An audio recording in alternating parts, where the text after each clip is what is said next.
Smart viewers, di tengah kasus child grooming yang sedang ramai dibahas belakangan ini terkait dengan buku yang diluncurkan oleh Aureli Moreman selaku artis Indonesia, segmen kali ini kita akan membahas mengenai pentingnya seks edukasi kepada para anak-anak oleh orang tua agar kiranya bisa membantu meminimalisir terjadinya child grooming ini.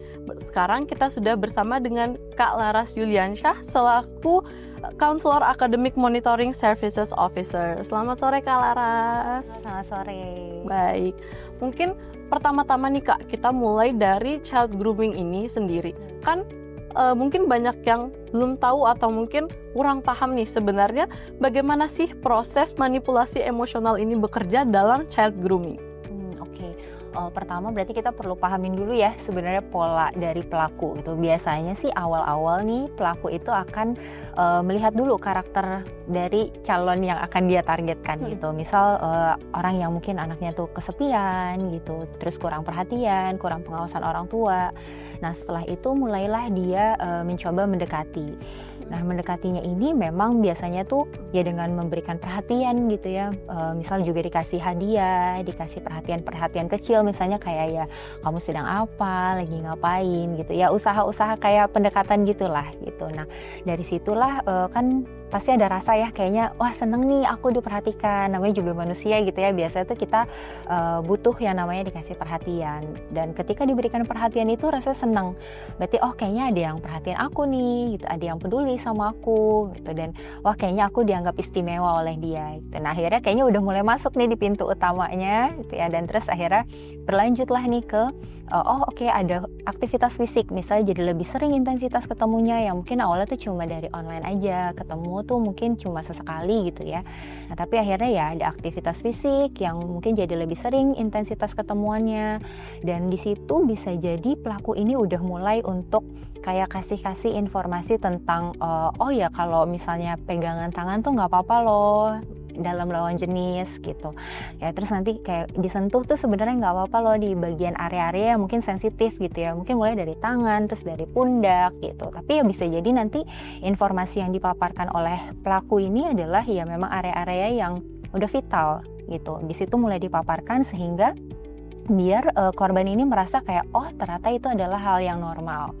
Ditambah ya mungkin anak-anak kan perkembangan kognitifnya dia belum begitu matang ya, jadi dia belum tahu nih, belum juga bisa memilah mana sih sebenarnya yang ini yang benar gitu, mana yang sesuai atau enggak gitu. Nah dari situlah sebenarnya emosi itu mulai bekerja dari perhatian-perhatian itu sebenarnya gitu. Baik, berarti mungkin dari bentuk awalnya sendiri itu udah jauh berbeda dengan mungkin perhatian dari orang yang lebih tua kepada mungkin kalau misalnya dia melihat orang ini sebagai mungkin adiknya atau mungkin versi lebih muda yang perlu diperhatikan lebih, itu bentuknya jauh sudah berbeda ya Kak?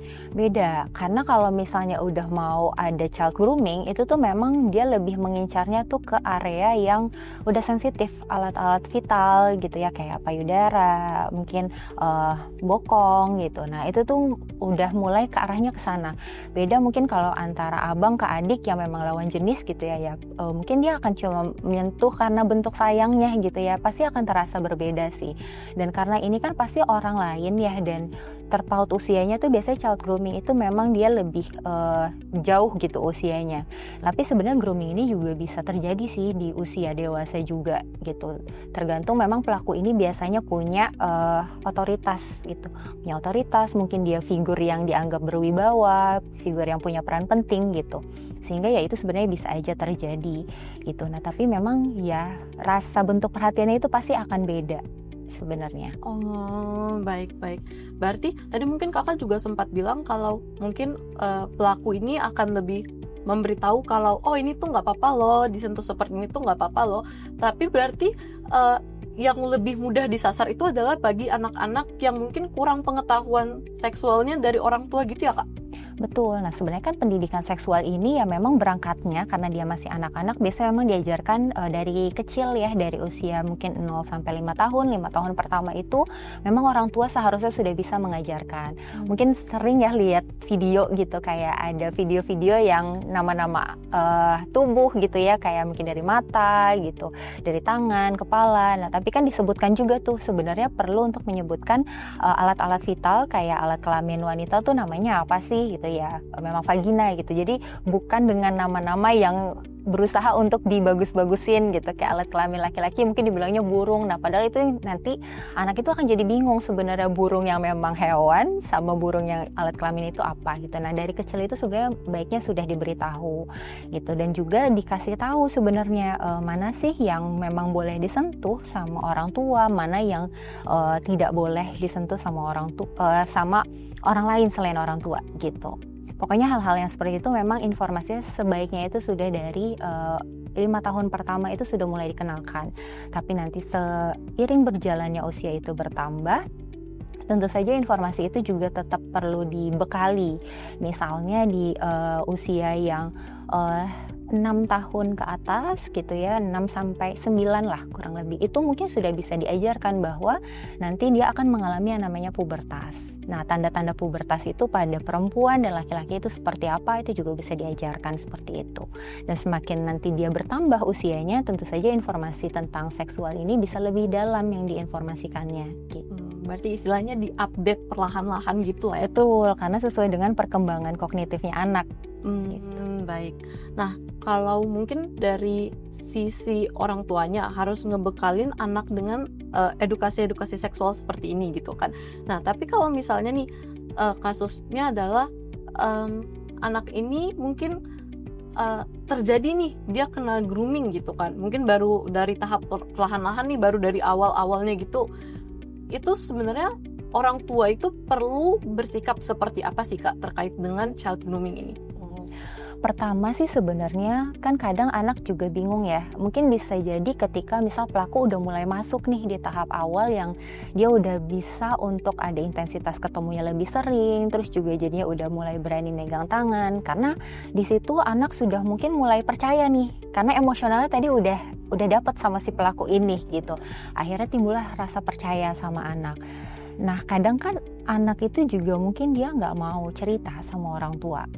Karena tergantung juga gimana relasi anak ini sama orang tuanya gitu, sehingga ya mungkin kamu juga waktu kecil nggak semuanya ya orang tua tahu gitu. Disitulah sebenarnya peran orang tua untuk bisa membangun hubungan yang hangat, yang terbuka gitu, sehingga ya anak kalau ada apa-apa dia tahu dia harus bercerita kemana tanpa ada rasa kayak dihakimi gitu ya, tanpa harus kayak disalahkan gitu. Jadi memang peran orang tua ini sebenarnya adalah dalam membangun hubungan yang awal sekali itu untuk bisa anak mau terbuka gitu.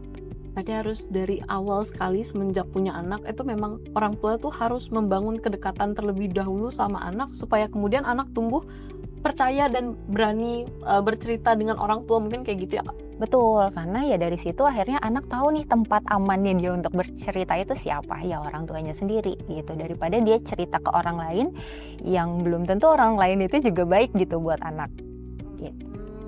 Tapi kalau untuk orang tuanya sendiri nih Kak, gimana caranya supaya kedekatan yang orang tua bangun dengan anak itu bukan jadinya sekedar kontrol mutlak doang gitu. Jadi nggak yang kayak misalnya nih anak pulang sekolah terus sama orang tua harus yang kayak kamu harus cerita kamu tadi di sekolah ngapain aja, atau kayak misalnya anaknya nih punya teman atau mengakses aplikasi, atau jadinya bener-bener kayak dikontrol banget sama orang tua gitu. Nah, gimana cara avoid itu Kak? Tapi dalam posisi dimana orang tua ini tetap dapat mengetahui mungkin anak nih ngapain aja sih, atau kayak habis ngapain sih gitu. Karena mungkin kan sebagai orang tua pasti khawatir ya sama anaknya gitu Kak. Kayak pertama sih sebenarnya bisa dengan bertanya ya gitu. Nah, kadang memang kita bertanya kayak mau interogasi gitu. Jadi memang ini penting juga kayak dari intonasi suaranya gitu ya. Jangan yang sampai kayak menyudutkan gitu, dan juga pemilihan kalimatnya gitu ya. Kadang kata kenapa itu bisa jadinya kayak dihakimi atau disudutkan gitu. Betul. Kayak kenapa kamu nggak ngerjain PR misalnya kayak gitu. Itu kan jadi kayak oh jadi aku salah ya nggak ngerjain PR gitu. Jadi ya kita bisa tanya misalnya kayak bagaimana hari ini, ada kejadian apa di sekolah gitu. Sebenarnya lebih ke perhatian sehari-hari aja sih gitu, kayak udah makan atau belum gitu, ada yang mau diceritain nggak sama ibu sama ayah misalnya kayak gitu. Jadi dengan pertanyaan-pertanyaan sederhana itu sebenarnya membuka hubungan yang memang jadinya bisa lebih dekat ke anak, bisa tahu juga sebenarnya apa yang lagi dipikirkan dan dirasakan anak gitu. Jadi mulai dari situ, dan juga ketika memang bertanya kita juga perlu dengerin. Jangan udah bertanya, oh kita asik main handphone misal, itu tandanya orang tua nggak hadir secara penuh, nggak benar-benar mendengarkan. Jadi setelah ditanya, ya dengerin anak itu lagi merasakan apa, lagi apa yang dia pikirkan gitu. Jadi kita benar-benar hadir di sana. Lalu juga ya mungkin kita bisa parafrase gitu ya, oh kamu lagi sedih ya, karena bisa jadi anak nggak tahu kalau dia sebenarnya lagi sedih. Karena anak itu mungkin dia belum tahu nama emosinya apa, sedih tuh kayak apa, senang kayak apa gitu. Apalagi mungkin emosi-emosi yang kompleks ya, kayak kecewa gitu. Hah, kecewa apa gitu. Nah, orang tua bisa membantu tuh untuk memberikan nama gitu. Oh, ini kamu lagi sedih ya? Gitu. Jadi anak juga belajar, oh aku ternyata kalau aku merasa seperti ini, tandanya aku berarti lagi sedih, misal kayak gitu. Baik. Berarti dengan membangun hubungan dekat dengan anak ini juga sebenarnya membantu bagi orang tua untuk mengetahui anak nih sebenarnya sedang mengalami apa sih, tanpa kita harus terdengar jadinya seperti menginterogasi anak gitu ya Kak ya. Betul. Nah, kalau misalnya nih seorang anak tumbuh tanpa memiliki ruang aman untuk berbicara dengan orang tuanya, atau untuk ya mungkin untuk berbagi-bagi cerita gitu ya dengan orang tua, apalagi untuk masalah berat itu terpaksa dia harus pendam sendiri mungkin karena orang tuanya, kalau dia cerita orang tuanya nggak dengerin gitu. Nah, dampaknya apa sih Kak buat psikologis anaknya itu sendiri? Yang pasti sebenarnya kalau dampak psikologis kadang kita bisa melihat dari beberapa aspek gitu. Kalau misalnya tadi dari segi emosi gitu ya, anak jadi mungkin dia nggak tahu sebenarnya aku lagi merasakan apa, karena kembali lagi mungkin dia belum tahu nama-nama emosinya dia itu seperti apa.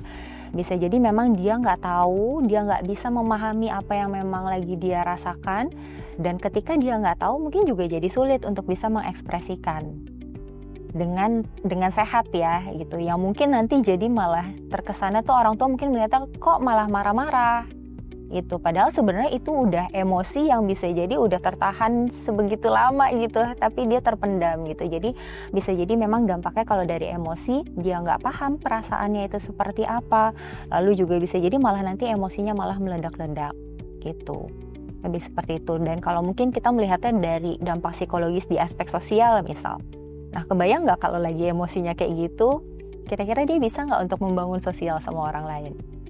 Pasti mungkin akan kesulitan ya gitu, karena pasti akan dia membangun hubungannya juga tidak membuat orang lain dengan nyaman, karena ya dia mungkin mudah tersinggung, mudah marah. Betul.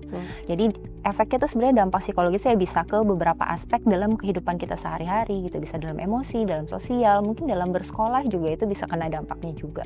Baik, nah mungkin kalau misalnya dalam kita ke child groomingnya ini lagi nih Kak, bagi orang tua terutama khususnya, kalau mungkin kakak bisa sampaikan ke smart viewers, mungkin satu kesalahan paling umum yang tanpa sadar orang tua tuh lakuin dalam proses parenting mungkin ya, atau dalam proses edukasi seksual, atau mungkin dalam orang tua ketika menghadapi anak yang kena child grooming. Kira-kira apa nih Kak yang bisa kakak ambil satu kesimpulannya gitu, kesalahan paling umum yang sering orang tua lakukan dalam kasus child grooming kayak gini, dan gimana caranya mungkin dari kasusnya Kak Aureli ini kita bisa melihat kesalahan ini terus kayak dengan jujur mungkin dari orang tua kayak oh iya mungkin aku ada salahnya nih dalam hal ini gitu. Oke. Kadang mungkin kalau aku mencoba menghayati gitu ya, sebenarnya ketika waktu kita remaja kan kita masih perlu pendampingan ya dari orang tua. Dan di sini kadang yang mungkin jadinya orang tua ini jadinya kayak agak lepas gitu ketika orang tua ini tidak bersedia untuk menelisik lebih jauh.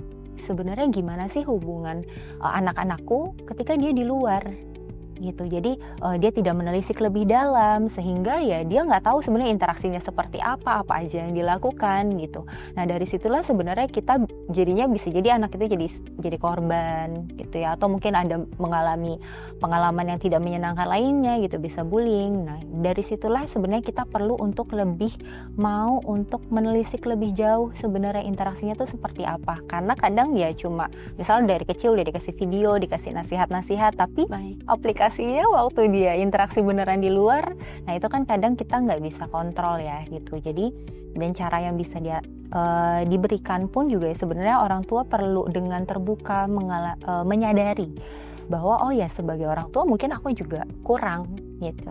Dengan ya kita merasa diri kita kurang dan kita mau belajar, oh ternyata anak aku tuh sebenarnya karakternya seperti ini, oh tanda-tanda child grooming tuh seperti ini gitu, sehingga ya wawasan orang tua pun juga semakin kaya dan jadinya bisa turut mendampingi anak-anak gitu. Baik, mungkin karena keterbatasan waktu ya, mungkin terima kasih banyak Kak Laras atas jawaban-jawaban yang telah diberikan. Nah, untuk smart viewers boleh dicatat apa yang diucapkan oleh Kak Laras. Semoga informasi ini dapat berguna bagi smart viewers yang akan menjadi orang tua atau mungkin yang sudah menjadi orang tua, agar terus memperbarui informasi, kemudian memperkaya diri sendiri agar kiranya bisa meminimalisir kejadian-kejadian child grooming ini di masa depan. Smart viewers, jangan kemana-mana dulu karena masih ada informasi menarik lainnya, jadi tetaplah bersama kami.